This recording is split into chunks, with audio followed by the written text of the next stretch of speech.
Hello, I'm Brian Roten, senior reporter for Hotel News Now. I am here with Karl McElligott, director of food and beverage at Olympia Hospitality, and today we're going to talk about mocktails and other non-alcoholic drinks and their growing popularity. Karl, thank you for joining us. I've got to say, what we're talking about, I think, is pretty topical. I would imagine that some of our listeners right now are doing a dry January. And recently, the Surgeon General came out with a new advisory about how the consumption of alcohol can increase one's risk for certain types of cancer. So, to get us started, what can you tell us about the different options out there from mocktails to non or low alcoholic beers, wines, and other things, and just how it's evolved? Sure. Well, first, thank you for the platform, Brian. I appreciate the opportunity to be able to chat with you and chat with everybody about it. It is a subject that we've been taking pretty seriously now for about a couple of years or so. And what we found is, I mean, there's all sorts of stats and analytics and percentiles that folks throw out there for the growth in that particular part of the beverage portfolio. But what we found specifically in January is that, as the generations tend to get younger, there tends to be more of an alignment with wellness, with not an adversity to alcohol consumption, but just a balance, right? And folks are looking for one night they'll just go out and have a few drinks, and the other night they'll just go out and they'll want something else.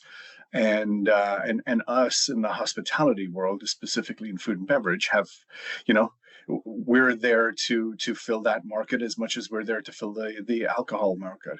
So what we've seen overall in a trend, both in the market and in our properties, is the guest wants they don't want something that's hyper soda, hyper sweet, anything like that. The old Island Oasis strawberry daiquiri, the virgin strawberry daiquiri, or the high powered strawberry daiquiri was your kind of mocktail menu once upon a time. And the guest is kind of demanding something that's a little bit more complex, a little bit more dynamic, a little bit more flavor forward, a little bit more, they still want a food and beverage experience out of it. And they're looking to balance both sides of the equation. I think certainly in the marketplace itself, if you look over the last 2, 3, 4 years, that gap has been filled in a lot of those the liquor based worlds where you get the stylistically type bourbon, the stylistically type gin in inverted commas, and the beer world has really done a pretty good job with it, right?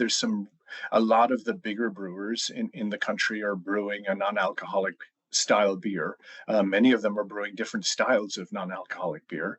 Athletic probably jumps to mind as the market leader most of the time. I think they've got about 4 or 5 different brands that they have stylistically, from IPAs to pilsners to darker beers. As the winter kind of draws in, so that, in my opinion, the beer market has certainly leaned into it.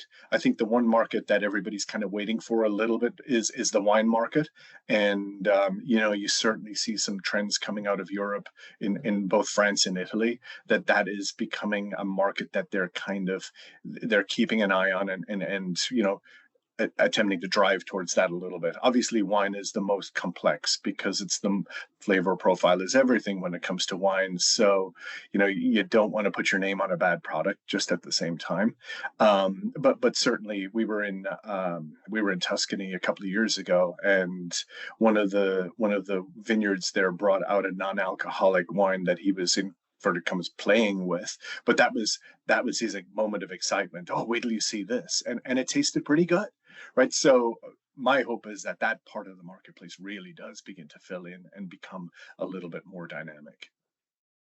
So, you touched on this a little bit at the beginning of your answer there, as far as the how people generally are when they're going out and they're looking to have, either they're going out in the evening or with their dinners, and maybe one night they'll do this and another night they'll do something different, just based on your research, just interacting with people in person.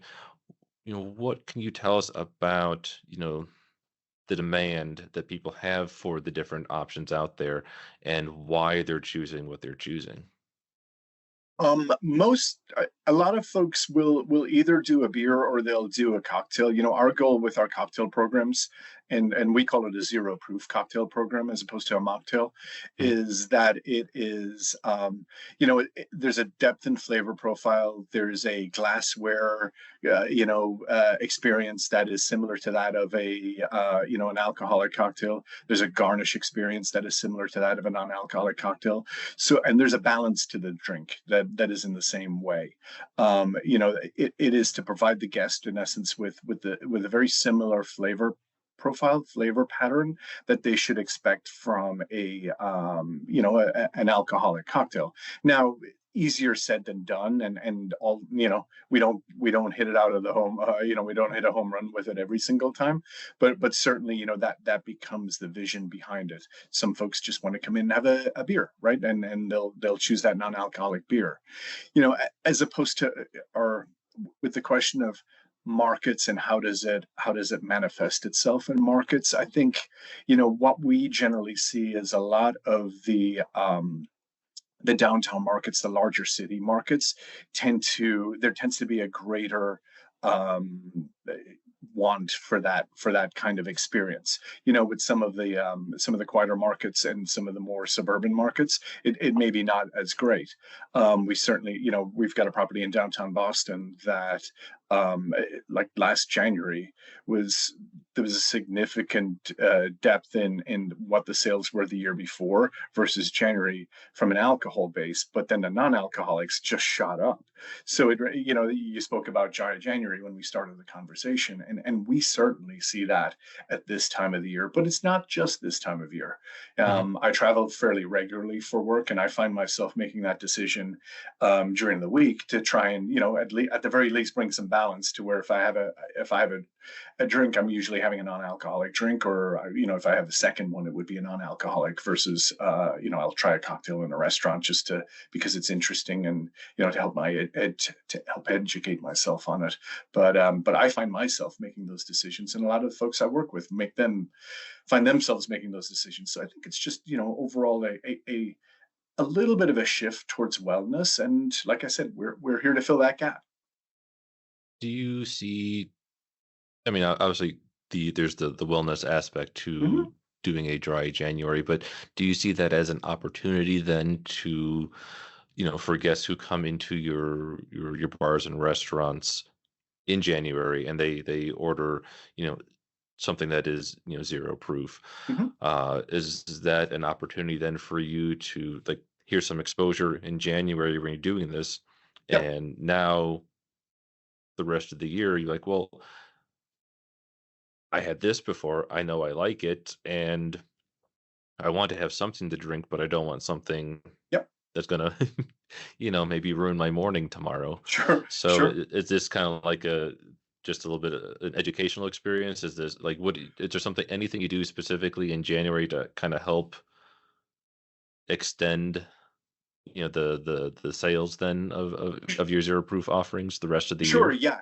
Yeah, we would absolutely have it highly featured on all of our menus as we go through the whole year. In fact, it's part of our beverage program. We ask that our teams have a significant, be that three or four different cocktail choices, and then the beer choices. So it's not just a January thing for us. I think, in the world of sales and marketing, in the world of Instagram and online posting, and that it tends to be a little bit more focused at this time of year, and then we'll post about it as we go through the year from time to time. We tend to lean into it this time of year because there's more of an audience this time of year, but I think that audience remains as we go through the year as well. So it certainly is a feature for us, and is full center on all of our beverage menus. So then, when you look at what's available out there in Mhm. terms of, what you can buy from your suppliers, what you can mix at your own bars and Mhm. restaurants and what people want, how do you figure out what it is you're going to offer at your different locations, and Yep. how many options do you offer at each one? Usually at this time of year, we tend to offer 3 to 4 cocktail choices and then into beer choices. It's a little bit more geographically based, Mhm. nuanced. In some of our properties, like at our Florida property, maybe you'll see a rum style drink, or you'll see something that's a little bit more in that kind of tea. Just because of the weather and because of the dynamic and because of the visitors to that part of the world. In our northern properties, those might be a little bit more. I'll use the word whiskey, understanding that it's a non-alcoholic whiskey, Mhm. but they might be a little bit more whiskey. There might be a more depth of flavor there, and you might be leaning into things to expose, like walnut bitters, or maybe there's a cherry piece that goes in there. Maybe there's some subtle smoke that goes in there, little things like that. But like I said, we'll treat it as we would treat a non-alcoholic bourbon in a very similar way that we'll treat a alcoholic bourbon. And as one of our properties has got a really great old fashioned that they have, that they smoke, and they've got the little cloche, and you do this with the cloche as you bring it up. We would treat the non-alcoholic version the same way, and it's a visual stimulation for the guest as much as it is anything else. It's paying the same amount of respect to the drink, right? It's you'll see cocktails maybe 14, 15, $16 on our menus, right? Our zero proof versions of those are probably 12, 13, 14, right? They're not $8, or they're not $6, because we tend to be deliberate when we build it from a recipe standpoint. We use very similar ingredients that we use when we're building an alcoholic based cocktail. And the bartender that's making the drink is putting the same amount of effort into doing it. So, you know, the value of the drink isn't the alcohol. The value of the drink is the taste dynamic and the flavor profile and the skill and the expertise that go into making the drink. And so, we it's a very similar market for us, really. Be it NA or be it non-NA. Got any favorites? I tend to drink bourbon, and I tend to drink whiskeys when I drink a liquor based drink. So those tend to be the ones that I go for. Right, we've got a couple. We've got one actually at our Boston property that's using a Guinness Zero, and it's using a Guinness Zero syrup into it. And it's more of a dessert forward drink, but I thought it was pretty intuitive to use what you might use as a syrup for a alcoholic beverage, and Mhm. just flip it on its head by using the same kind of style that's non-alcoholic. I thought that was really fun and really, really creative. So, going to your response just as far as the effort, of the bartenders who are still mixing these drinks, then, is there any sort of additional training, or is it just you're learning a new, a menu of items to prepare and serve? Yeah, it's you're learning a menu item, right? And you might be a little bit more heavy-handed with one thing, or a little bit more subtle with another thing, depending on where the flavor profile is. Because at the end of the day, when you have a 10-year-old Woodford Reserve bourbon, right, there's a lot of work that's gone into producing that product, and a lot of skill and a lot of pain and a lot of work from everybody from the farmer up, right? And when you have something that is a zero proof version of that, it's there's gonna be a delta in between flavor profile one and flavor profile two. So what we ask and what we endeavor to strategize is, how do we close that gap a little bit? We're not looking to reinvent it. We're not looking to reissue direction on it. I mentioned smoke a little bit earlier on. That's a nuanced way of putting it in there, just because smoke kind of it tends to get the senses going pretty well. Mhm. So that's how we tend to try and guide our folks to do it, is meet the guest where they are, and still give them that full beverage experience, or as close as we can be to it, and help them appreciate it too. Actually, that leads into the next question I had for you, just about overall making this, experience for guests, uh, pairing with meals, or Mhm, even like tastings or things like that. What mhm. what are you doing as far as the whole program? Yeah, we haven't really jumped into the pairing it with meals. It would be it would be a neat idea, and it would be a great January activation. I think, it might be an interesting one to see where the bandwidth is as we go through the year. I think there's always a want to kind of not educate the guest, but to bring them along in the journey with you. Mhm. And so what we will do is we'll do a if the if the bartender is making a drink that's right in front of the guest, right, and the guest is asking questions, they'll kind of take them through that journey of making the drink. And they may be making it for somebody else, but they may shake it on the side and put a little shot glass together and give it to the guest that's right there in front of them, and create some exposure for the guest that way.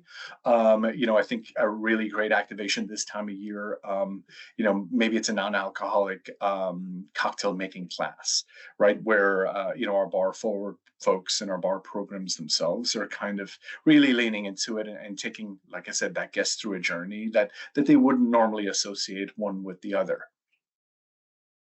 So looking at where, the state of things right now Mhm, and seeing the momentum, seeing mhm. the interest both on the consumer side and in response then, the makers, the suppliers in terms of, the beer, wine, spirits, and just the ideas that you can come up with and for the mixing on your end.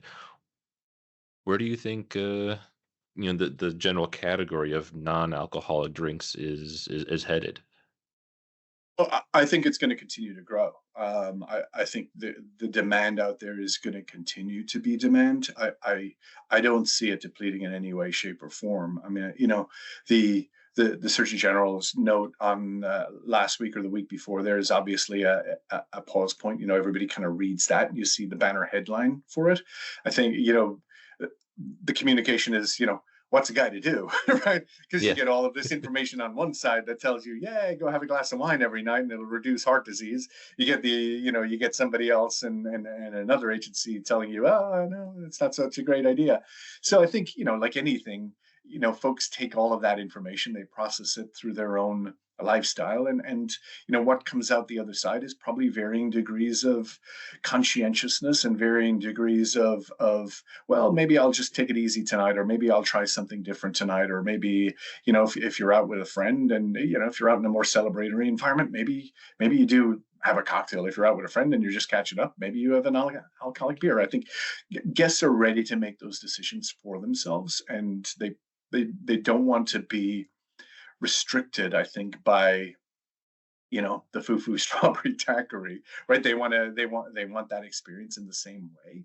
And like I say, I don't think that market is depleting anymore. In fact, I think we're going to see it continue to increase and continue to evolve. And as beverage companies continue to evolve with it, it will, it'll begin rolling, rolling, rolling. As I said, fingers crossed that the wine companies out there, kind of figure it out. There's vineyards in California that are letting grapes die on the vine because the wine market is kind of tapping out a little bit, so to speak. So it's I think that will be the next that will be really where the rubber hits the road, when you can have some of this experience and enjoy a glass of wine with dinner, and not really think of the alcohol content in it, but more the flavor profile of it. Well, Carl, that pretty much wraps up what I was looking for here. Any final thoughts that you wanted to share just as we close out on non-alcoholic beverages? Not really. I think we shared a lot of information there over the last few minutes, and I see it as this wonderful opportunity to, just as I said, meet the guest where they are, and give them that great experience. And we tend to, it's careful because we're still in the beverage business, right? We're still Mhm. in the alcoholic beverage business as well as non-alcoholic. So I think everybody runs that gauntlet of vilification of one side or the other, because there needs to be a balance, right? And that's not what we're about. We're not about putting rising one up by putting the other one down. I think Right. we're about balance, and we're about allowing the guest to make the decision for themselves, and just creating a runway where it allows them to make that decision for themselves, one way or the other. Yeah, because choosing one doesn't mean you can't choose the other. Absolutely, absolutely. Yep. Well, Carl, thank you so much for joining us today, and thank all of you for listening. Stick with Hotel News Now for further coverage.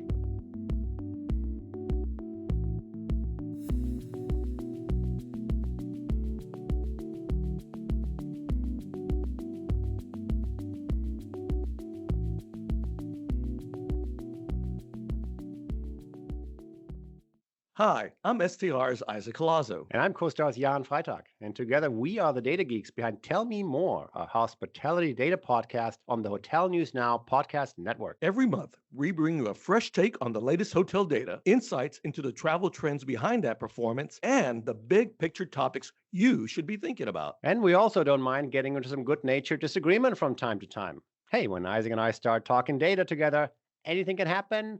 And it usually does. Find us on hotelnewsnow.com and subscribe to the podcast on Apple Podcasts, Spotify, or wherever you like to listen. Search for Hotel News Now, and thank you for listening. Thanks for listening. This episode was recorded January 13th, 2025, and produced and edited by Brian Roten. Go to hotelnewsnow.com every day for the latest in hotel industry news.